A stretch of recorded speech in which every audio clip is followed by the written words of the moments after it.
नमस्कार दोस्तों, स्वागत है आपका मोटरवाइड्स में। मेरा नाम है अमित और हस्कवर्ना ने भारतीय बाज़ार में बहुत ही रिसेंटली एंट्री करी है। लॉकडाउन के चलते हम इन गाड़ियों का रिव्यू नहीं कर पाए थे, लेकिन हस्कवर्ना की जो दो गाड़ियां हैं भारत में 250 सीसी मोटरसाइकिल्स हैं, विथपिलन और स्वार्ट्सपिलन। और ये जो दोनों मोटरसाइकिल्स हैं ये कुछ हद तक KTM की जो ड्यूक 250 है उनसे मिलती जुलती है। इसका इंजन जो है, शैसी जो है, ये सारी चीज़ें वहीं से ली गई हैं। काफ़ी सारे कंपोनेंट्स ये गाड़ियाँ ड्यूक 250 के साथ शेयर करती हैं। लेकिन इससे पहले हम उन चीज़ों पर जाएं, मैं आपको एक छोटी सी ब्रीफ हिस्ट्री देता हूं कि ये ब्रांड क्या है। आप में से बहुत सारे लोगों ने मेरे ख्याल से हस्कवर्ना के बारे में सुना नहीं होगा, तो मैं आपको बताता हूं कि ये ब्रांड है क्या, कहां से आया। तो हस्कवर्ना जो है ये एक स्वीडिश ब्रांड है। इसकी उत्पत्ति स्वीडन में हुई थी और वहाँ पर इस ब्रांड की शुरुआत जब हुई 1689 के अंदर, तब ये मोटरसाइकिल्स नहीं बनाते थे ये लोग। मोटरसाइकिलिंग में ये लोग काफ़ी बाद में आए। और अगर आप देखने जाएँ तो हस्कवर्ना जो है एक आर्मामेंट मैन्युफैक्चरर के रूप में ज़्यादा जाना जाता है।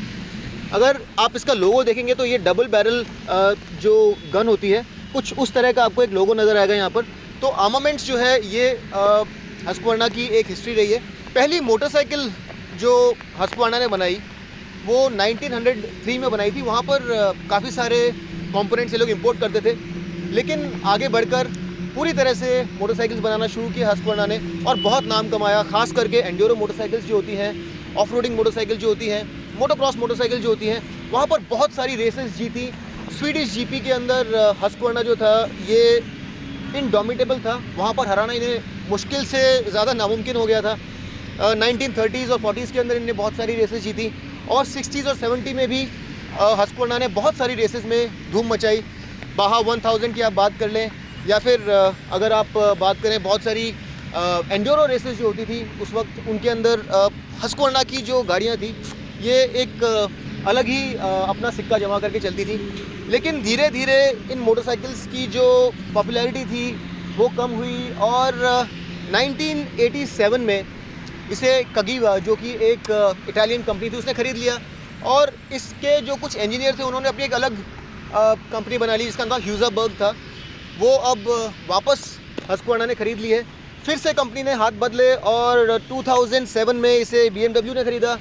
2013 में फाइनली इसे KTM ने ख़रीद लिया और उसके बाद KTM के साथ प्लेटफॉर्म शेयरिंग होनी शुरू हुई। लेकिन हस्कवर्ना का जो ब्रांड है ये ख़ास तौर पर एंड्योरो मोटरसाइकिल्स, मोटोक्रॉस के अंदर बड़ा ही माना हुआ नाम है और इनकी मोटरसाइकिल्स अपनी ऑफ रोडिंग कैपेबिलिटीज़ के लिए जानी जाती हैं। और ये जो दोनों मोटरसाइकिल्स हैं यहाँ पर, इनमें कुछ डिफरेंसेस हैं, वो मैं आपको बताऊँगा। लेकिन इनका अगर आप फॉर्म देखेंगे, स्वार्ट्सपिलन जो है ये एक डार्क थीम लिए हुए है और ये एक ज़्यादा स्क्रैम्बलर जैसी मोटरसाइकिल है जो कि कुछ हद तक थोड़ी बहुत ऑफ रोडिंग भी कर सकती है। ऑफ रोडिंग की अगर मैं बात करूँ तो कुछ हद तक कच्चे रास्तों पर ये मोटरसाइकिल चल सकती है, लेकिन अगर आप इसे एक प्रॉपर ऑफ रोडर के साथ में कंपेयर करें, एक एडवेंचर टूरर के साथ में कंपेयर करें, तो वो ये नहीं है। लेकिन ये जो मेन रोड है वहाँ से उतर के कच्चे रास्ते भी पकड़ सकती है। और इसका जो हैंडल बार पोजिशन है, इसके जो टायर्स हैं, ये इसे जो दूसरी गाड़ी है यहाँ पर विथपिलन, इससे जुदा करती है। और विथपिलन जो है ये ज़्यादा स्पोर्टी है। ये एक कैफ़े रेसर से इंस्पायर्ड गाड़ी है। अब न ये मोटरसाइकिल कैफ़े रेसर है और न ही ये स्क्रैम्बलर है, लेकिन ये जो मोटरसाइकिल है ये कैफ़े रेसर से इंस्पायर्ड है। कुछ वो जो फॉर्म है वो फॉर्म इसने अडॉप्ट किया है और ये मोटरसाइकिल जो है इसने स्क्रैम्बलर फॉर्म को थोड़ा बहुत अडॉप्ट किया है। लेकिन न ये प्रॉपर कैफ़े रेसर है और न ही ये प्रॉपर स्क्रैम्बलर है। यहाँ पर एक और चीज़ जो आप देखेंगे वो ये है कि यहाँ पर प्रॉपर रोड टायर्स आपको नज़र आएंगे और यहाँ पर अगर आप देखेंगे तो आपको ये ड्यूल पर्पस टायर्स नज़र आएंगे। तो ये जो हैंडल बार का पोजीशन है, यहाँ पर आपको क्लिप-ऑन्स जैसे नज़र आ रहे होंगे और यहाँ पर आपको थोड़े से रेस हैंडल बार नज़र आ रहे होंगे। तो ये जो क्लिप-ऑन्स का और हैंडल बार्स का पोजीशन है ये एक बड़ा डिफरेंस है। और उसके अलावा जो टायर्स हैं ये एक और बड़ा डिफरेंस है। उसके अलावा अगर आप मैकेनिकल्स की बात करें, इंजन परफॉर्मेंस की बात करें, मोटे तौर पर अगर आप हैंडलिंग की भी बात करें, except for the handle bar position जो कि इस गाड़ी को ज़्यादा फ्रंट बायस बनाती है। अगर आप हैंडल बार के ऊपर अपना वेट लगाते हैं तो गाड़ी जो है ज़्यादा फ्रंट बायस हो जाती है। उसके अलावा इन गाड़ियों का परफॉर्मेंस काफ़ी ज़्यादा सिमिलर है। अब बात राइडिंग पोजीशन की हो रही है तो मैं आपको इस गाड़ी का जो राइडिंग पोजीशन है वो बता दूं। ये जो क्लिप-ऑन्स है ये बहुत ज़्यादा लो सेट है, काफ़ी एग्रेसिव राइडिंग पोजीशन है। और अगर आप इसे बैठेंगे तो आपको महसूस होगा कि आपके हाथों और शोल्डर्स पर काफ़ी प्रेशर आ रहा है। बहुत ज़्यादा कमिटेड राइडिंग पोजीशन है। इंडिया में इस सेगमेंट में जितनी मोटरसाइकिल्स आती हैं उनमें मेरे ख्याल से सबसे ज़्यादा कमिटेड राइडिंग पोजीशन वाली मोटरसाइकिल्स में से एक है। तो अगर आप इस तरह की स्पोर्टी राइडिंग पोजीशन से कस्टम नहीं है, इस तरह की राइडिंग पोजीशन आपको पसंद नहीं आती है, तो ये आपके लिए ज़रा डिफ़िकल्ट होगी चलाने के लिए। अब कहने को यहाँ पर रेस्ड हैंडल बार्स हैं, लेकिन ये भी बहुत ज़्यादा कम्यूटरिश स्टांस नहीं है। अगर आप देखने जाएंगे तो यहाँ पर भी जो आपका फुट पैग है काफ़ी रेयर सेट है, और जो राइडिंग पोजीशन है ये यहाँ पर हालांकि अपराइट है, लेकिन फिर भी थोड़ा सा क्राउच पोजीशन यहाँ पर भी है। एकदम अपराइट पोजीशन आपको यहाँ पर भी नहीं मिलेगा। अब एक और जो बड़ी चीज़ यहाँ पर आपको ध्यान रखनी है वो ये है कि स्वाट पिलियन के ऊपर आपको ये स्टेज मिलता है टैंक बैग्स के लिए, ये आपको वहाँ पर नहीं मिलेंगे। और इसके अलावा अगर आप शैसी की बात करें, अगर आप व्हील बेस की बात करें, अगर आप इंजन की बात करें, तो आप ये मान के चलिए कि ये मोटरसाइकिल ऑलमोस्ट KTM ड्यूक 250 है। ये जो इसका स्प्लिट ट्रेलिस फ्रेम है ये ड्यूक से ही लिया गया है, लेकिन इसका जो सब फ्रेम है ये ज़रा अलग है। इसके अलावा जो इंजन है ये भी, इसका जो कैरेक्टर है ये भी काफ़ी हद तक आपको ड्यूक 250 से ही मिलता जुलता रहेगा। यहाँ पर स्प्रॉकेटिंग भी सेम है। तो इस गाड़ी का जो परफॉर्मेंस है, अगर आप ड्यूक 50 चला चुके हैं या उसका पहले आपने अगर रिव्यू देखा है, तो उसका परफॉर्मेंस काफ़ी सिमिलर है। इस गाड़ी को आज मैंने काफ़ी अच्छी तरीके से चलाया, और कुछ छोटी मोटी डिटेल जो है वो मैं आपको बाद में बताऊंगा, लेकिन परफॉर्मेंस से रिलेटेड जो बात है वो आपके साथ पहले कर लेता हूँ।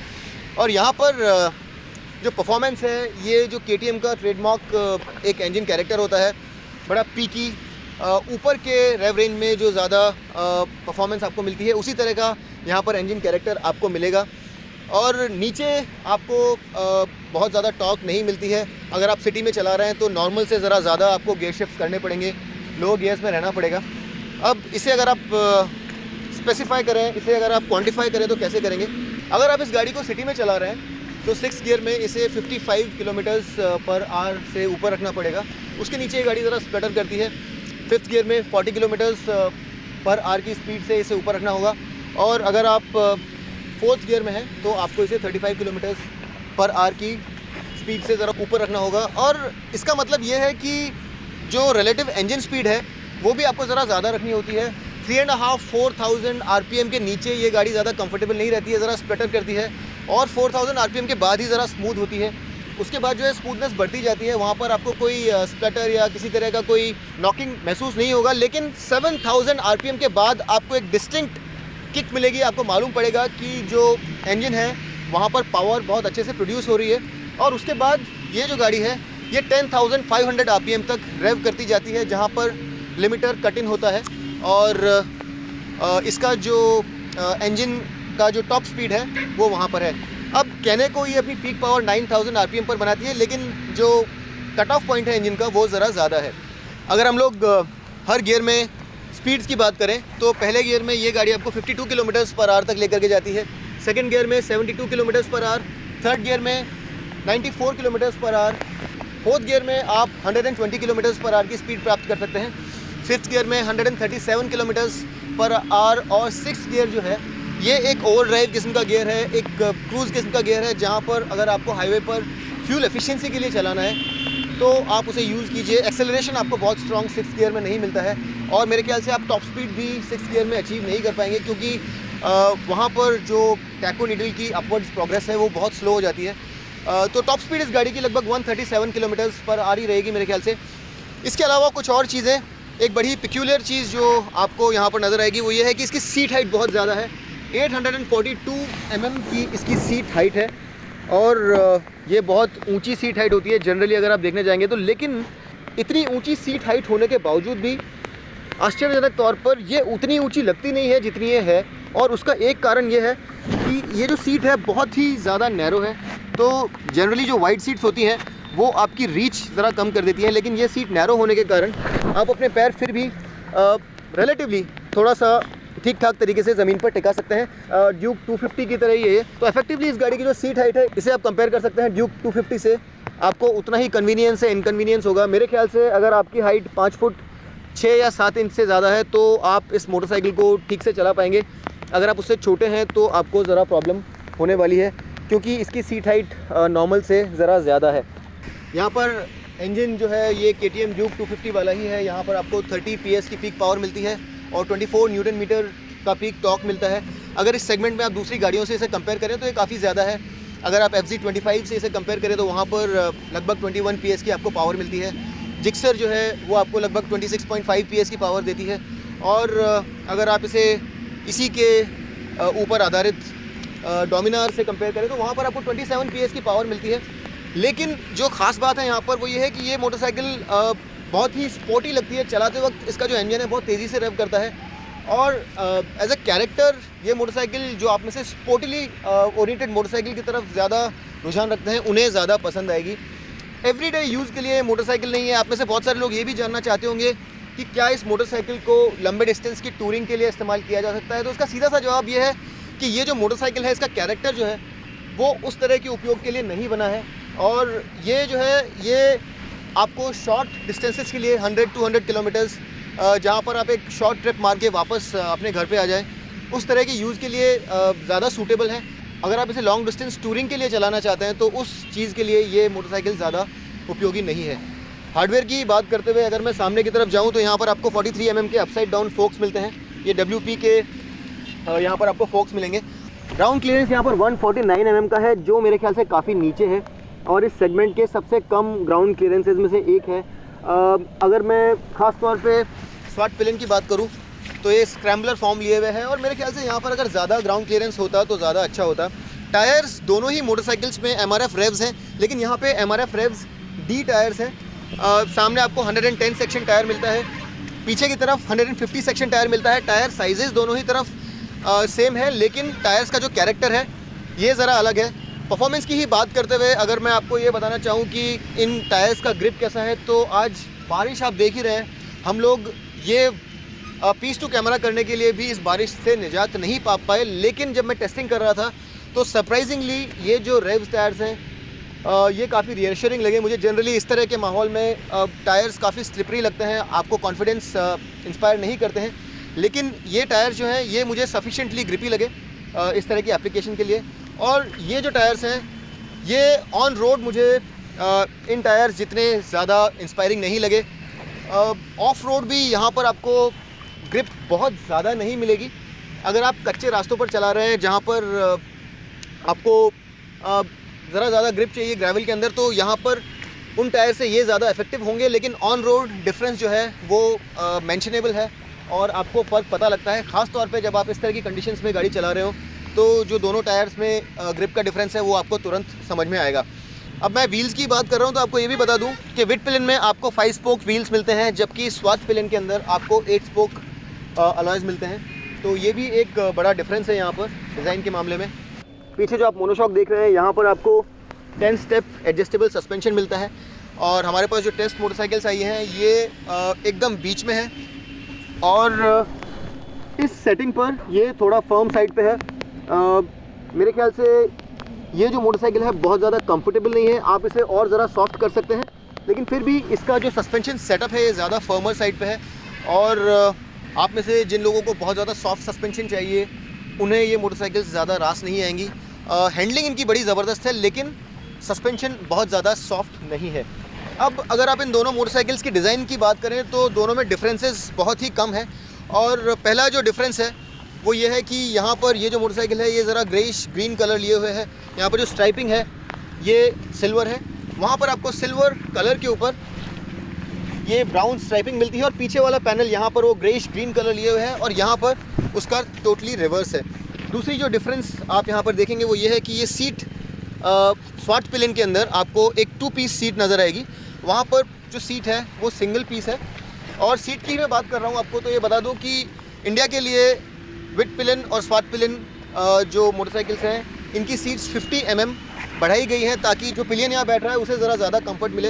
अब ये जो ग्रैब रेल है ये काफ़ी यूजेबल है लेकिन इस हाई सीट की वजह से जब आप यहाँ पर अपना लेग स्विंग करते हैं तो ये ज़रा अड़ता है और कभी कभार ऐसा हो सकता है कि आप में से छोटे कद के लोग हैं वो इस पर ठीक से ना बैठ पाएँ। तो पीछे वाली सीट जो है यहाँ पर ये बहुत ज़्यादा यूजेबल नहीं है, इसका साइज़ भी बहुत छोटा है। हालांकि ये ग्रैब रेल जो है ये काफ़ी यूजेबल है लेकिन ये जो सीट है ये लंबे डिस्टेंसेस के लिए नहीं है। ये गाड़ी भी अपने आप में बहुत ज़्यादा लंबे डिस्टेंसेस के लिए नहीं है। तो अगर आप यहाँ पर पिलियन राइडर को बिठाना चाहते हैं तो ये ज़रा मुश्किल हो जाएगा। ब्रेकिंग यहाँ पर बहुत अच्छी है। अब टायर्स और जो दोनों गाड़ियों का जो कैरेक्टर है इसके कारण अगर आप देखने जाएँ तो ब्रेकिंग टेक्निकली दोनों गाड़ियों में सेम होनी चाहिए। 320 mm परफोरेटेड डिस्क्स आपको सामने मिलते हैं, 230 mm परफोरेटेड डिस्क्स आपको पीछे मिलते हैं। डुअल चैनल ABS है यहाँ पर, लेकिन फिर भी अगर मैं अपने एक्सपीरियंस की बात करूँ तो मुझे जो ब्रेकिंग है वो बिग पिलेन के अंदर ज़्यादा शार्प लगी। मैंने दोनों गाड़ियों को टेस्ट किया और फॉर सम रीज़न मुझे जो ब्रेकिंग है यहाँ पर ज़्यादा रीअश्योरिंग लगी। इस गाड़ी की चाबी भी हम लोग देख लेते हैं। ये चाबी कुछ इस तरह से नज़र आती है। अब यहाँ पे अगर आप आकर के देखेंगे तो ये जो इंस्ट्रूमेंट कंसोल है ये एक डिजिटल इंस्ट्रूमेंट कंसोल है और यहाँ पर आपको टैको रीडिंग्स मिलती हैं। कुछ आपको यहाँ पर टेलटेल लाइट्स नज़र आएंगी।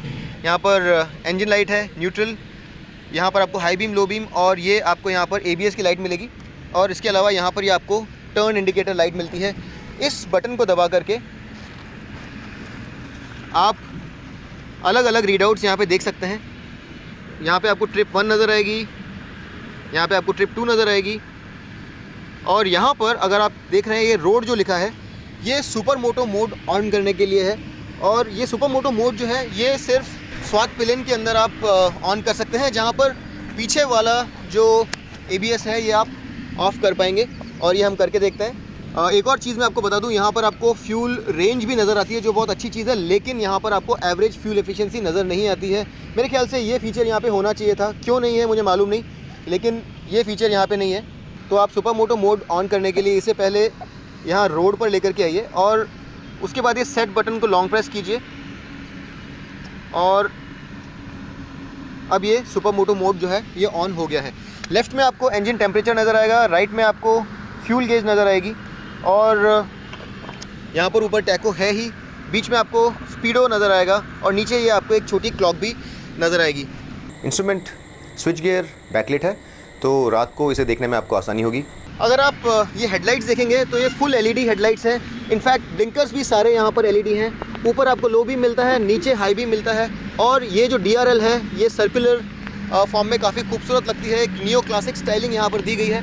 अब लाइटिंग की यहाँ पर बात हो रही है तो मैं आपको ये बता दूँ कि जनरली हम लोग बहुत ज़्यादा सेटिस्फाइड नहीं होते हैं LED लाइटिंग के साथ में, क्योंकि ख़ास करके रात को जब सामने से ऑनकमिंग ट्रैफिक आ रहा हो तो बहुत अच्छी विजिबिलिटी नहीं होती है इस तरह की लाइट्स की। लेकिन इन मोटरसाइकिल्स की जो लाइटिंग है काफ़ी अच्छी है। हम लोगों ने इसे टेस्ट किया और जनरली जो LED लाइट्स होती हैं उनसे ये काफ़ी अच्छी है। इनका स्प्रेड और थ्रो और इंटेंसिटी जो है वो LED लाइट्स के हिसाब से मेरे ख्याल से काफ़ी अच्छी है। और मेरे ख्याल से ये जो मोटरसाइकिल है ये देखने में काफ़ी आकर्षक लगती है, काफ़ी डिस्टिंक्टिव है। जो इसका पूरा थीम है ये एक मिनिमलिस्ट थीम है, यानी कि जो पैनलिंग हो वो बिल्कुल कम हो, लेकिन फिर भी जो डिज़ाइन है इसमें अपना एक कैरेक्टर है, देखने में बड़ी खूबसूरत लगती है।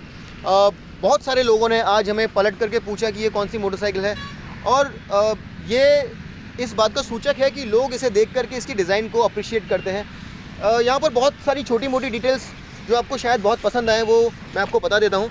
विड पिलेन के अंदर आपको ये जो हाईलाइट है रेडिएटर के पास में ये वाइट कलर में मिलती है, लेकिन अगर आप यही चीज़ स्वाट पिलेन में देखेंगे तो आपको ये एक फ्लोरेसेंट ग्रीनिश कलर में मिलेगी। एक और बड़ी इंपॉर्टेंट चीज़, ये जो इंजन हैंगर यहाँ पर आप देख रहे हैं ये फॉर्ज्ड मेटल का बना हुआ है। ये जो आप फुटपैग ब्रेस देख रहे हैं ये भी फॉर्ज्ड मेटल का बना हुआ है। तो काफ़ी सारी हाई क्वालिटी एक्सपेंसिव चीज़ें यहाँ पर यूज़ की गई हैं। जो व्हील्स हैं यहाँ पर ये भी अगर आप देखेंगे तो ये लाइटर हैं, KTM ड्यूक 250 से अलग हैं। ज़्यादा महंगे व्हील्स यहाँ पर यूज़ किए गए हैं और ये जो इम्पैक्ट होता है उन्हें ज़्यादा अच्छे से ऑब्जॉर्ब कर सकते हैं। तो जो क्वालिटी है अगर आप देखे जाएंगे तो कई मायनों में KTM ड्यूक 250 से ज़्यादा है। कंप्रेशन रेशियो यहाँ पर ज़्यादा है। अगर आप डोमिनार से इसे कंपेयर करेंगे तो वहाँ से कंप्रेशन रेशियो यहाँ पर ज़्यादा है। 12.5:1 का यहाँ पर कंप्रेशन रेशियो है। हाई रेविंग इंजन है, लिक्विड कूलिंग है यहाँ पर। और उसके अलावा अगर आप कुछ टचेस देखें, जैसे कि ये जो व्हील रिम है यहाँ पर आपको ये स्वाट पिलेन का ब्रांडिंग मिलता है और ये पिन स्ट्राइपिंग मिलती है। अगर आप दूसरी मोटरसाइकिल में देखेंगे तो यहाँ पर आपको विड पिलेन का ब्रांडिंग मिलेगा। इसी तरह से इस मोटरसाइकिल पर बहुत सारी जगह प्रॉपर ब्रांडिंग की गई है, जिससे कि एक प्रीमियम फील जो है इस मोटरसाइकिल का आपको महसूस होगा। ये देखिए यहाँ पर आपको हस्कवर्ना की ब्रांडिंग मिलेगी। ये जो क्लिप ऑन्स है यहाँ पर आपको विड पिलेन की ब्रांडिंग मिलेगी। उसके अलावा ये देखिए ये यहाँ पर टैंक पर आपको विड पिलेन की ब्रांडिंग मिलेगी। सीट पर यहाँ पर आपको हस्कवर्ना की ब्रांडिंग मिलेगी। जो फ्यूल टैंक है यहाँ पर 9.5 लीटर का, बहुत ही छोटा फ्यूल टैंक है, मेरे ख्याल से ज़्यादा बेहतर हो सकता था ये, लेकिन ये जो फ्यूल टैंक है इसे काफ़ी स्टाइलिशली बनाया गया है और ये कुछ इस तरह से खुलता है। अगर आप इंजन केसिंग की भी बात करें तो ऊपर का जो पार्ट है ये ब्लैक है और नीचे ये कुछ शैम्पेन कलर लिए हुए है। तो इस तरह के काफ़ी सारी डिटेल्स यहाँ पर आपको मिलेंगे जो कि इस गाड़ी के इंडिविजुअल कैरेक्टर को हाईलाइट करते हैं।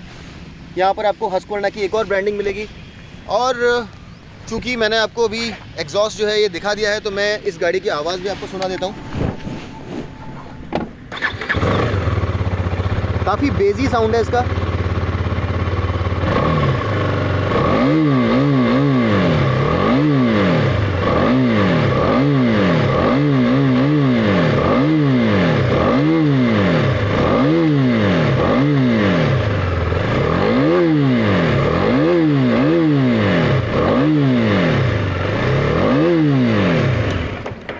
स्विच गियर में आपको जो बेसिक रिक्वायरमेंट्स होती हैं वो सारी पूरी हो जाएंगी आपकी। यहाँ पर इंजन किल स्विच है, ये इलेक्ट्रिक स्टार्टर है, horn, turn indicators, high beam, low beam और ये डे फ्लैशर है यहाँ पर।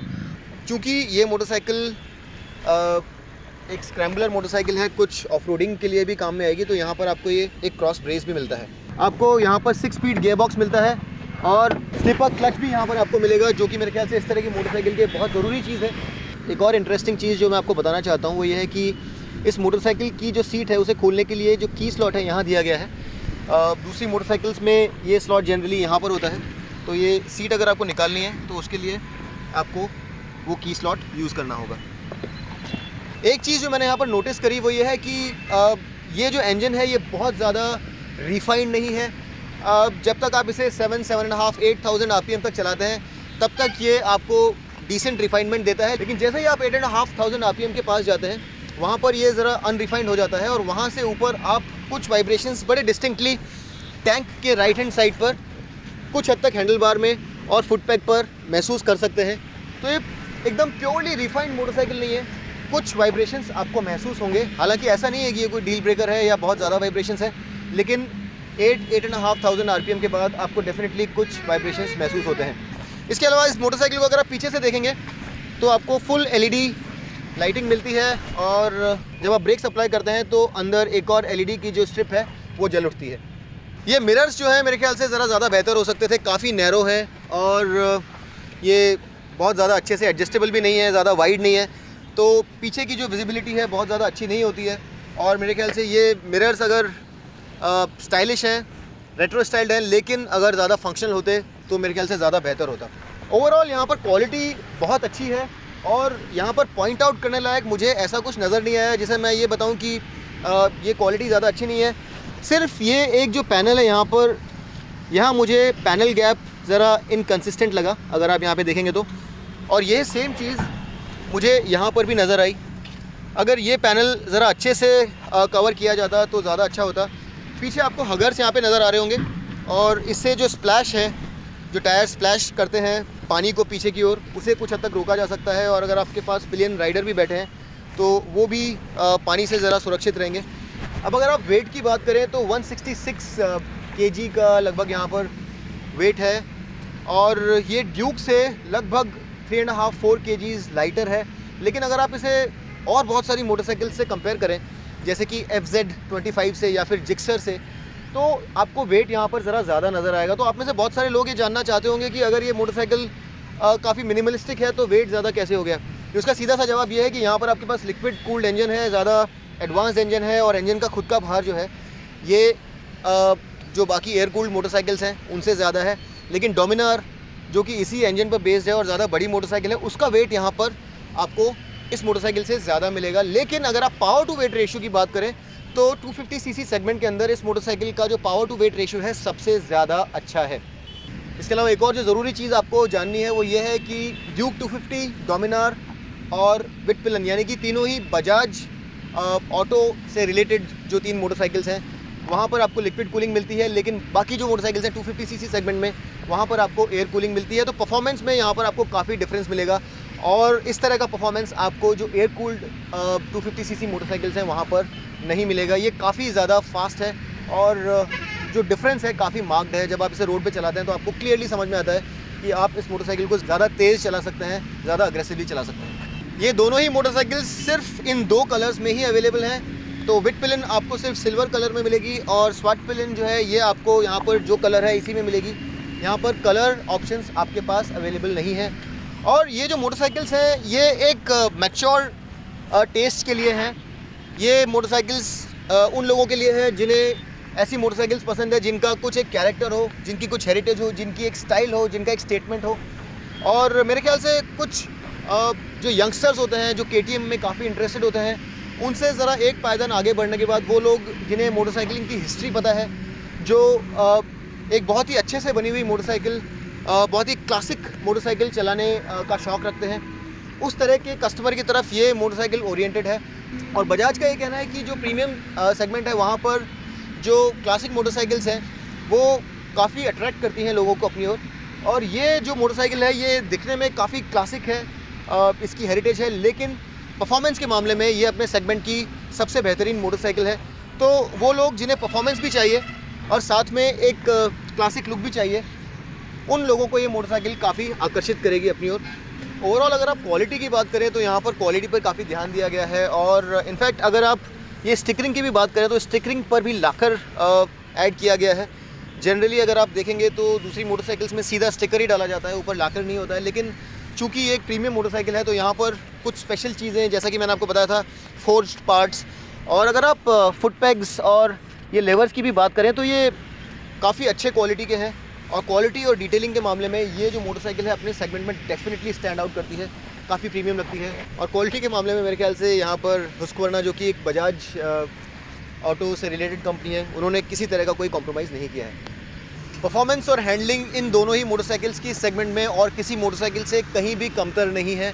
और मेरे ख्याल से ये दोनों मोटरसाइकिल्स अपने डायनामिक बिहेवियर के मामले में इस सेगमेंट की सबसे ज़्यादा अकम्पलिश्ड मोटरसाइकिल है। आप चाहे ब्रेकिंग की बात कर लें, चाहे कॉर्नरिंग की बात कर लें, बहुत ही केपेबल मोटरसाइकिल्स हैं। यहाँ पर आपको 31.85 kmpl की ARAI सर्टिफाइड माइलेज मिलती है। रियल वर्ल्ड में आपको एनीवेयर फ्रॉम 28 to 30 के आसपास फ्यूल एफिशिएंसी, डिपेंडिंग ऑन आप इसे कैसे चलाते हैं, मिलेगी। इसका बहुत ही डिटेल्ड फ्यूल एफिशिएंसी टेस्ट हम लोग बाद में कर पाएंगे, क्योंकि आज बारिश के चलते हम लोग ये टेस्ट प्रॉपर्ली नहीं कर पाए। लेकिन ये आपको एक बेसिक आइडिया ज़रूर देगा कि आप इससे क्या फ्यूल एफिशिएंसी एक्सपेक्ट कर सकते हैं। तो 1,84,750 रुपये की कीमत, यानी कि 1,84,750 रुपीज़ की एक्स शोरूम कीमत के साथ ये मोटरसाइकिल एक्चुअली बहुत ही अच्छे से प्राइस की गई है। इनफैक्ट अगर आप इसे कंपेयर करें ड्यूक 250 के साथ, तो उस मोटरसाइकिल के मुकाबले आपको 20,000 रुपीज़ चीपर पड़ती है, जो कि एक बहुत ही आश्चर्यजनक बात है, क्योंकि परफॉर्मेंस, टेक्नोलॉजी और हार्डवेयर के मामले में ये कहीं भी कम नहीं है ड्यूक 250 से। आपको उतना ही performance, in fact better power to weight ratio यहाँ पर मिलेगा। और अगर आप इसे कंपेयर करें जो दूसरी मोटरसाइकिल्स हैं इस सेगमेंट में, तो जो एयर कूल्ड मोटरसाइकिल्स हैं वो ऑब्वियसली इससे काफ़ी कम कीमत में आपको मिलती हैं। मिसाल के तौर पे अगर आप बात करें FZ25 BS6 की, जहाँ पर आपको परफॉर्मेंस काफ़ी कम मिलता है, उसकी कीमत है 1,52,000 रुपीज़ एक्स शोरूम। जिक्सर 250 जो कि काफ़ी अच्छी एयर कूल्ड मोटरसाइकिल है अपने सेगमेंट की, उसकी कीमत है 1,64,000 रुपीज़, इससे 20,000 रुपीज़ कम है। डोमिनार जो कि इसी मोटरसाइकिल पर बेस्ड है और वहाँ पर लिक्विड कूलिंग भी आपको मिलती है, वहाँ पर आपको 1,60,000 रुपीज़ एक्स शोरूम देने होते हैं। और ये जो है मोटरसाइकिल ये है 1,84,750 की। तो आप देख सकते हैं कि एक वर्ल्ड रिनाउंड ब्रांड जो कि अपनी एंड्यूरो मोटरसाइकिल्स के लिए, अपनी मोटोक्रॉस मोटरसाइकिल्स के लिए जाना जाता है, बहुत ही सॉलिड बिल्ड क्वालिटी और लिक्विड कूलिंग और बहुत ही अच्छे परफॉर्मेंस के साथ आपके सामने प्रस्तुत किया गया है। ये आपको एक बहुत ही अच्छी प्राइस पर यहाँ पेश किया जा रहा है, लेकिन ये इंट्रोडक्टरी प्राइसेस हैं और आप ये एक्सपेक्ट कर सकते हैं कि ये प्राइसेस आने वाले वक्त में बढ़ेंगे। तो अगर आपको ये मोटरसाइकिल पसंद है तो इससे ज़्यादा किफ़ायती ये मोटरसाइकिल आपको कभी नहीं मिलेगी और ये इसे ख़रीदने का सही वक्त है। लेकिन क्या इसे आपको ख़रीदना चाहिए? तो मेरा ये मानना है कि बहुत ज़्यादा प्रैक्टिकल ये मोटरसाइकिल्स नहीं है। अगर आपको एक डिस्टिंक्टिव स्टाइलिश मोटरसाइकिल चाहिए जिसे आप जनरली अपनी कम्यूट के लिए यूज़ करेंगे, जहाँ पर लोग आपके टेस्ट को अप्रिशिएट करें, तो आप ये मोटरसाइकिल ख़रीद सकते हैं। बहुत ज़्यादा लंबे डिस्टेंस के लिए अगर आपको ऐसी मोटरसाइकिल चाहिए जो आप अपनी टूरिंग के लिए भी काम में लेना चाहते हैं, तो बहुत ज़्यादा ये मोटरसाइकिल सूटेबल नहीं है। लेकिन अगर आप अपने छोटे वीकेंड रन्स के लिए और अपने डेली कम्यूट के लिए एक मोटरसाइकिल ख़रीदना चाहते हैं, तो ये बहुत ही स्टाइलिश, बहुत ही अच्छी परफॉर्मेंस ओरिएंटेड मोटरसाइकिल्स हैं। जिन पर आप रिलाई कर सकते हैं। वारंटी यहाँ पर आपको 2 इयर्स की स्टैंडर्ड वारंटी मिलती है 30,000 किलोमीटर्स, जिसे आप प्लस 3 इयर्स एक्सटेंड कर सकते हैं और वहाँ पर आपको प्लस 45,000 किलोमीटर्स का माइलेज मिलता है। यानी कि टोटल आप इसे 2 + 3 5 इयर्स और 75,000 किलोमीटर्स तक एक्सटेंड कर सकते हैं। फ़िलहाल 2 + 1 ईयर की स्कीम चल रही है, तो आपको इफेक्टिव स्टैंडर्ड वारंटी 3 इयर्स की मिलेगी। मैं उम्मीद करता हूँ कि इन मोटरसाइकिल्स के बारे में आप जो भी जानना चाहते थे वो सारी इन्फॉर्मेशन मैं आपको इस वीडियो के द्वारा दे पाया, लेकिन फिर भी अगर कुछ छूट गया है, कुछ बाकी रह गया है, तो आप अपने सवाल कमेंट सेक्शन में डाल दीजिए। मुझे बड़ी खुशी होगी उन सवालों के जवाब दे करके। अगर वीडियो आपको पसंद आया हो तो ज़रूर इसे लाइक कीजिए, सब्सक्राइब कीजिए मोटरराइड्स को, इस वीडियो को लाइक कीजिए, अपने दोस्तों के साथ में शेयर कीजिए। और अगली बार तक के लिए मैं आपका दोस्त अमित आपसे विदा लेता हूँ। तब तक के लिए drive hard, drive free and ride safe.